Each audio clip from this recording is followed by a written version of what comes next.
not to be discriminated against because of your sex. Lord Falkland Ferreton for his lesson in equalities law.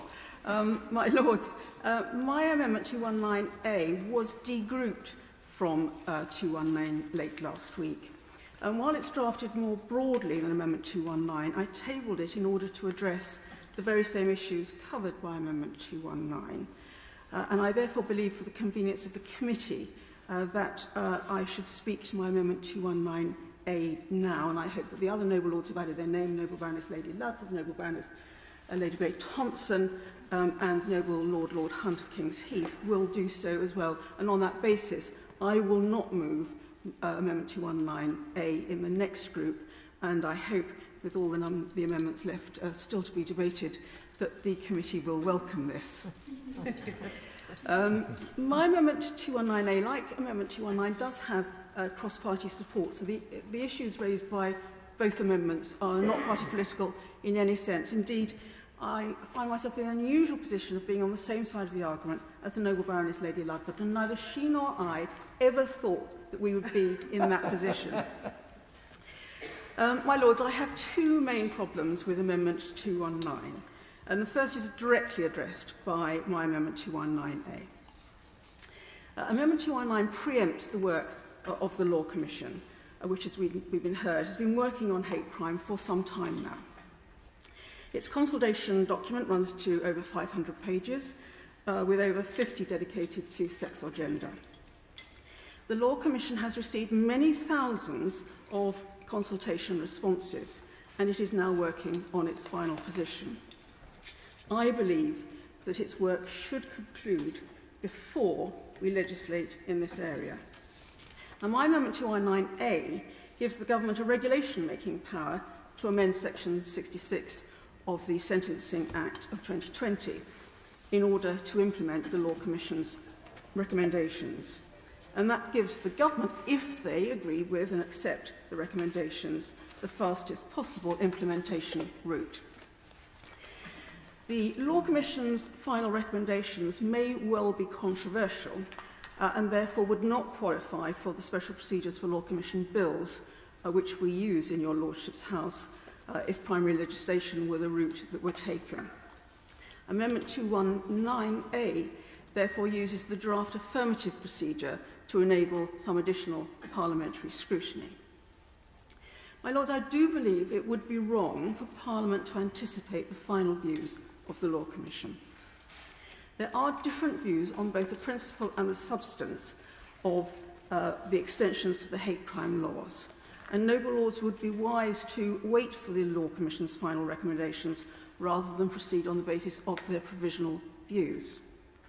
Now, specifically, in relation to the extension of hate crimes to sex, the Law Commission was clear that it believed that two of its criteria for amending the hate crime legislation, namely that of demonstrable need and additional harm, were met.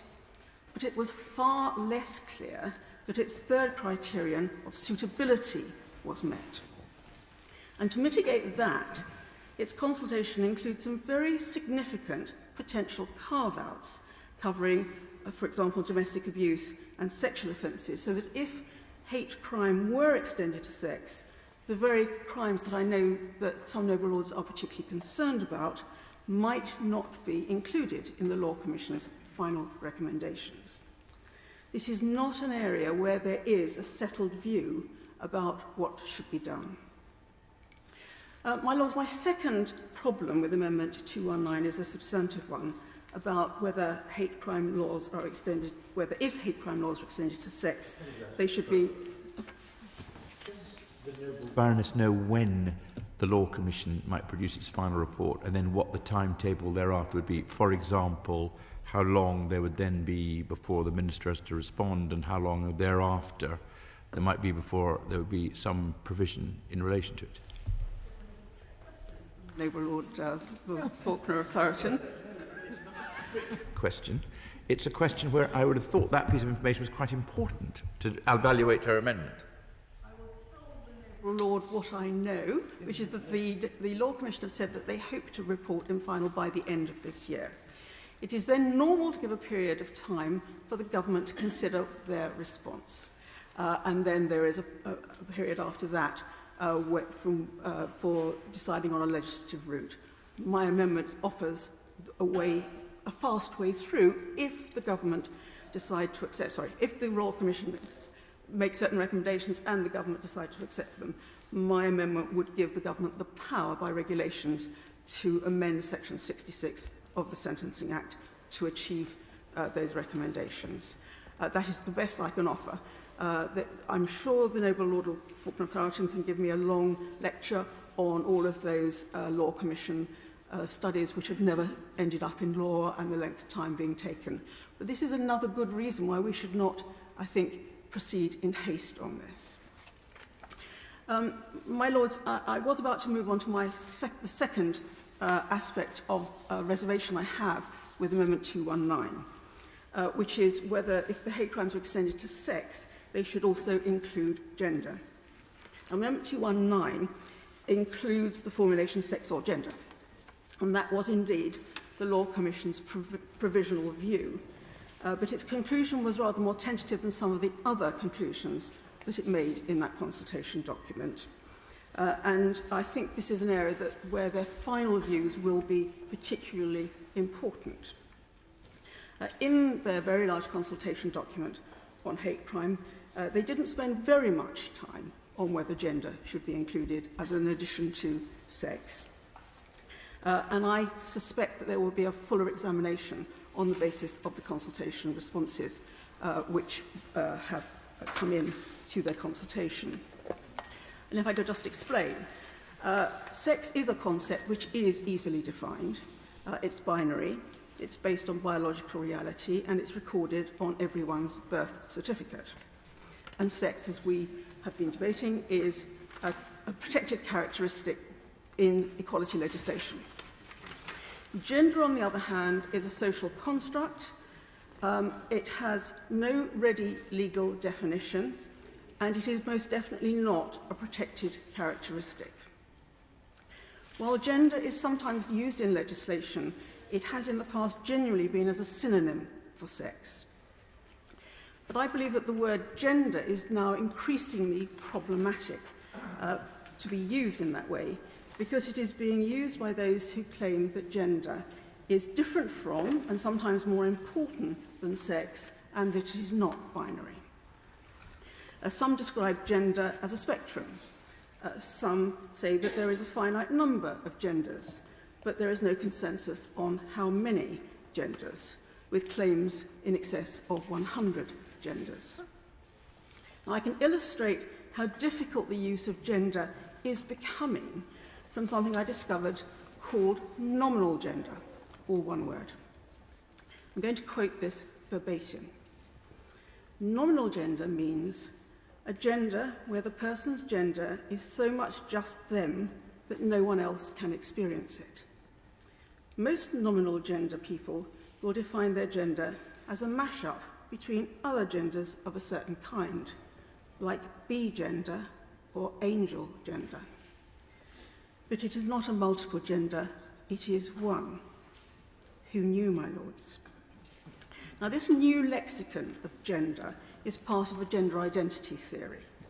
It's a controversial issue and has not hitherto found its way into legislation for very good reason. And I believe that legislating for hostility towards gender would make for very uncertain law. The use of the word gender has moved beyond, well beyond an attempt to achieve drafting neutrality, and has started to acquire a very different meaning.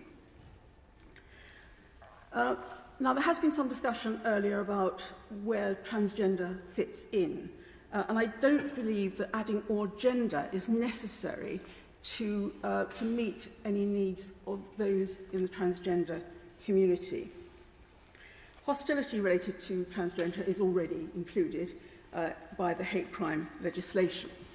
And if the term sex were added to Section 66, hostility towards, say, a transgender woman would be automatically covered either because she's transgender or because she is presumed to be of female sex. So there's no need for the ambiguity of gender to be introduced into the definition of the hate crime because there were no people already excluded from that. And Lords, I have deliberately not addressed the substance of Amendment 219, which is whether or not there should be misogyny added to the list. I'm personally not convinced that the case has been made, but I did not table Amendment 219A in order to oppose the extension of hate crime to sex. Indeed, my amendment would allow a fast-track route to legislating for it if that were the outcome of the recommendation from the Law Commission. I believe that Parliament would be negligent if it rushed through a solution without waiting for the Law Commission to report on this difficult subject. Now, I know that many noble lords feel strongly about misogyny, as I do, as a woman, but I entreat noble lords not to legislate in haste. Just ask the noble baroness a question on her remarks. She said that sex was binary, male and female, as recorded on birth certificates. How does she account for people who have a gender recognition certificate who are able to change the sex on their birth certificate in those circumstances? The Gender Recognition Act. So in that particular case, the birth certificate is altered. And for many, though not for all purposes, that person is treated as a woman.